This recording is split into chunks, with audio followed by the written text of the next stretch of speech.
Chapter 11, Critical Thinking Questions. Identify the groups other than Arab Americans and Muslim Americans that have recently been subjected to prejudice, perhaps in your own community. In my own community, I have recently been sabotaged with racism from against Hmong people because they want farmland or any sort of land they can get because they don't have any opportunity to get any.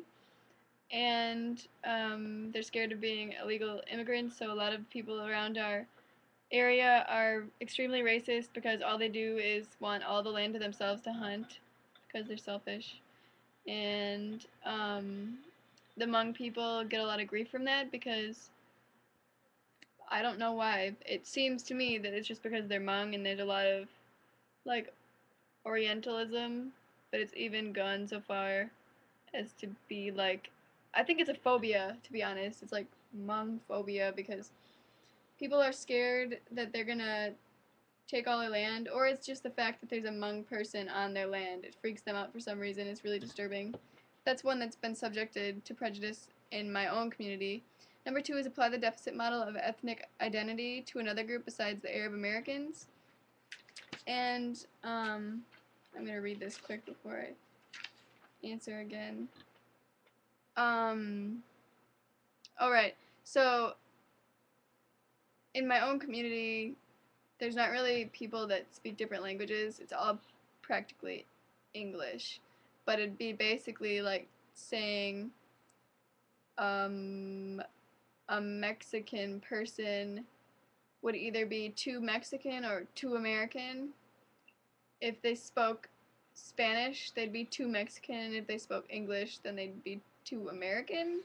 It's really confusing and sort of absurd because what are they? I think that's when they get a lot of mental instability and like their self-concept that I learned about at the WPC and the mixed caucus. They never really knew like a lot of people that were biracial, mixed heritage, didn't know if they were one thing or the other because of the deficit model of ethnic identity.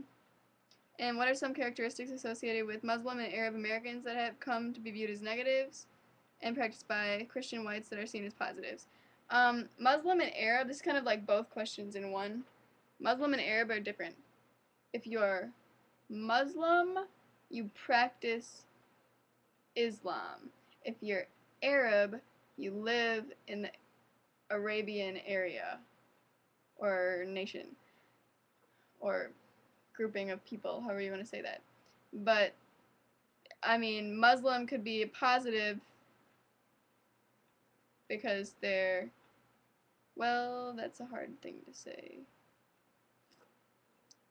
If Muslim was practiced by Christian white people, then it would be a positive. But that sounds really stupid because they're not Muslim, they're not Islam, they're Christian. But perhaps Muslims would be in a position of positivity because they're practicing a religion that is one of the religions shared between the trifold religions in Jerusalem, and in Arab Americans that is living in the place. And they could be, I mean, I think most of them are practicing one religion, but not like all one religion. And how are Arab Muslim communities composed of differences by language, social class, citizen status, and nationality and religion? Well, the main one is religion. Is Arab is you're living in an Arabian setting, and Muslim is practicing Islam. And Arab, you can have like a native tongue of whatever you want. Like Arabs could have a native tongue of almost any language when Muslims have just like very small or maybe even just one native tongue. And the social class would have to do with the religion as well as citizenship status.